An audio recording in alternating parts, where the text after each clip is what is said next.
Oke, baiklah Bapak Ibu Saudara, salam sejahtera bagi kita semua. Selamat kita berjumpa kembali di channel Paulus Pinonto Antirayo, di program Setiap Hari Bersama dengan Yesus. Dalam kesempatan ini saya akan menemani Bapak Ibu Saudara beberapa waktu ke depan. Untuk itu, bagi yang belum subscribe, silakan subscribe channel ini dan share, lalu kemudian like sebanyak-banyaknya, agar supaya Bapak Ibu Saudara mendapatkan notifikasi khotbah-khotbah renungan-renungan dari saya. Dan terima kasih kepada Bapak Ibu Saudara yang sudah subscribe channel ini. Semoga channel ini makin berkembang berkat dukungan dan support dari Bapak Ibu Saudara dimanapun berada. Dan jika Bapak Ibu Saudara membutuhkan layanan doa, silakan tinggalkan di kolom komentar ini doa-doa pada Bapak Ibu Saudara, dan nanti kami ada tim doa, yaitu Yabes namanya, akan mendoakan Bapak Ibu Saudara dimanapun berada, mungkin mengalami keluhan, mungkin mengalami kelemahan, mungkin mengalami sakit yang tidak kunjung sembuh. Tetapi dengan doa dari kami percaya bahwa Bapak Ibu Saudara dapat disembuhkan dengan pertolongan Tuhan tentunya. Dan jika Bapak Ibu Saudara memiliki tema khotbah, silakan kirimkan di kolom komentarnya tema khotbah Bapak Ibu Saudara. Nanti saya akan membawakan tema khotbah itu. Dan saat ini saya akan memberikan tema khotbah bagi kita semua adalah bahwa kepadamulah aku berdoa. Nah, Bapak Ibu Saudara yang terkasih dalam Tuhan dimanapun berada, tentu kita ini punya harapan, punya cita-cita, bahkan kita punya harapan, punya permintaan, permohonan kepada Tuhan terkait apa yang kita inginkan. Ya, mungkin ketika seseorang sakit, maka yang dia inginkan adalah dia ingin sembuh. Ketika seseorang ingin mendapat masa depan yang indah, tentu dia berdoa kepada Tuhan. Dan jika dia ingin sukses dan sebagainya, maka harapannya dan doanya pasti ingin sukses. Tidak mungkin dia berkeinginan untuk sukses tetapi dia doanya nggak sukses, gitu kan, berbeda. Nah, jadi di sini tema khotbah saya adalah kepadamulah aku berdoa. Jadi kepada Tuhanlah kita berdoa. Mari kita membuka Alkitab kita. Kita temukan di dalam kitab Mazmur pasal yang kelima ayat yang pertama. Kitab Mazmur pasal yang kelima ayat yang pertama sampai ayat yang ketiga. Saya akan bacakan buat Bapak Ibu Saudara dimanapun berada. Firman Tuhan katakan, untuk pemimpin biduan dengan permainan suling. Mazmur Daud. Berilah telinga kepada perkataanku, ya Tuhan. Indahkanlah keluh kesahku, perhatikanlah teriakku, minta tolong, ya Rajaku dan Allahku, sebab kepadamulah aku berdoa.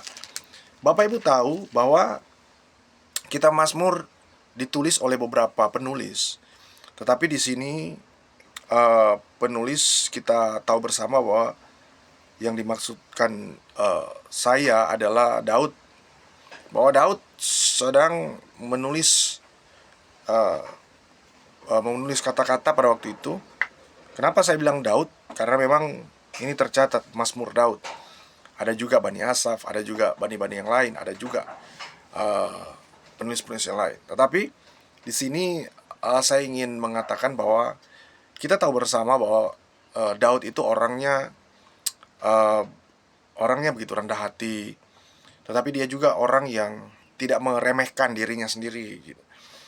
Nah, kita bisa melihat di sini firman Tuhan berkata bahwa untuk pemimpin biduan dengan permainan suling, Mazmur Daud. Nah, jadi dia bermain alat musik, ya, bermain suling. Dia dengan permainan sulingnya memuji Tuhan. Kita tahu bersama, ya, peristiwa Daud pada waktu dia sedang mengalahkan Goliat, ya, dia sempat memberikan suatu pernyataan bahwa, ya, singa saja berhadapan dengan dia dan dia mengalahkan singa tersebut saat singa akan menerkam para kambing domba yang dia sementara gembalakan. Nah, kalau kita perhatikan dengan permainan seruling, kita bisa memahami bahwa Daud ini punya keinginan untuk memuji Tuhan lewat alat musik, ya, dengan kecapi, dengan seruling bahkan ditulis di sini. Nah, sehingga bisa dapat dipastikan bahwa Daud ini adalah orang yang suka menyenangkan Tuhan. Daud orang yang suka memuji Tuhan. Di sini ada beberapa kenyataan ya, ketika kita ya, mengatakan kepada Tuhan kita berdoa, atau kepadamulah aku berdoa. Ada beberapa kenyataan. Kenyataan yang pertama, kita akan berteriak minta tolong kepada Tuhan. Bapak Ibu Saudara, hari-hari ini banyak orang sedang meminta tolong kepada Tuhan. Hari-hari ini banyak orang yang sedang memohon kepada Tuhan. Baik itu dalam hal ekonomi, baik juga itu dalam hal kesembuhan, baik juga itu dalam hal kesehatan, baik juga itu dalam hal rumah tangga, baik itu juga dalam hal masa depan, sekolah, perkuliahan, pekerjaan. Nah, banyak orang sedang berteriak minta tolong kepada Tuhan.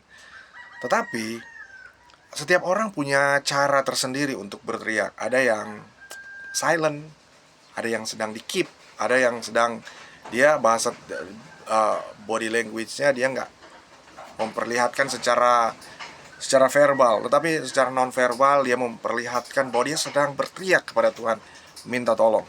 Nah, Bapak Ibu Saudara, memang seharusnya kita sebagai orang yang percaya perlu meminta pertolongan dari Tuhan. Kalaupun Bapak Ibu Saudara, ya, kita sedang sukses, kita seharusnya sih emang harus meminta tolong kepada Tuhan. Kenapa? Ya, agar supaya Tuhan itu bisa membackup kita, melindungi kita, mengintervensi kita, melingkupi kita. Ya, sama seperti pernyataan Daud di beberapa pasal berikutnya, dia katakan bahwa Tuhan adalah tempat perlindungan, bahkan kubu pertahanan. Artinya bahwa selain Tuhan, ya, tidak ada justru yang dapat diandalkan. Ya, cuman Tuhan saja, hanya Tuhan saja yang dia bisa andalkan. Nah, di sini kenyataan pertama, kita akan berteriak minta tolong kepada Tuhan. Karena manusia itu perlu meminta pertolongan.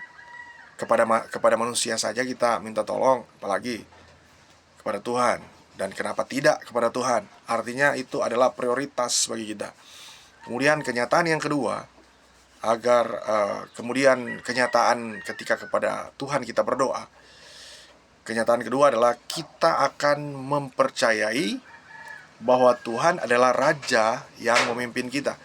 Bapak Ibu lihat di ayat berikutnya, firman Tuhan katakan, ayat ketiga, perhatikanlah teriakku minta tolong, ya Rajaku. Ya Rajaku. Jadi pemazmur ingin menyampaikan bahwa Tuhan itu adalah Raja yang memerintah dia. Sekalipun dia adalah seorang raja, tapi dia ingin, ya, Raja yang tidak pernah terbatas, Raja yang kekal, Raja yang agung, Raja yang mulia, Raja yang tahu segala persoalannya dia itu, ya, memberikan pertolongan dan memimpin Daud. Demikian juga dalam kehidupan kita. Kita tuh Bapak Ibu Saudara, ya, kadangkala kita tidak mempercayai Tuhan sebagai Raja kita. Kita justru mau memimpin diri kita sendiri. Kita tidak jadikan Tuhan sebagai Raja kita. Mari kita jadikan Tuhan sebagai Raja kita, Bapak Ibu Saudara, dimanapun berada. Baik itu kita sedang ada di sekolah, kita sedang ada di rumah, baik dalam rumah tangga, dalam lembaga apapun, dalam segala hal, Tuhan adalah Raja dalam kehidupan kita. Sehingga Tuhan itu memimpin kita, dan jalan-jalan yang terbaik dia berikan kepada kita. Lalu kemudian yang ketiga, kenyataan yang ketiga, kenyataan ketika kepada Tuhan kita berdoa, kenyataan yang ketiga adalah kita akan memanggil Tuhan, Bapak Ibu Saudara. Kita akan memanggil Tuhan itu Allah kita. Ya, artinya Adonai itu Elohim, yaitu Tuhan yang kita puji dan sembah. Ya, Adonai yaitu Tuhan, kan? Elohim yaitu Allah kita. Kita akan puji dan sembah Dia. Kita akan mengagungkan Dia. Karena Daud pun merasakan hal yang demikian. Bukan hanya ketika dia menjadi raja saja, bukan hanya ketika dia berkelimpahan saja, bukan hanya ketika dia memiliki banyak pasukan saja, tetapi sebelum pun Ya, pada dia menjadi seorang gembala kambing domba, dia ya memanggil Tuhan Allah, ya. Lalu dia aplikasikan pada saat dia bertempur dengan Goliat, ya. Untuk itu Bapak Ibu Saudara, mari kita tetap lebih sungguh lagi kepada Tuhan, sehingga Tuhan makin dimuliakan dalam kehidupan kita. Dan semoga video ini dapat bermanfaat bagi kita semua. Tuhan Yesus memberkati.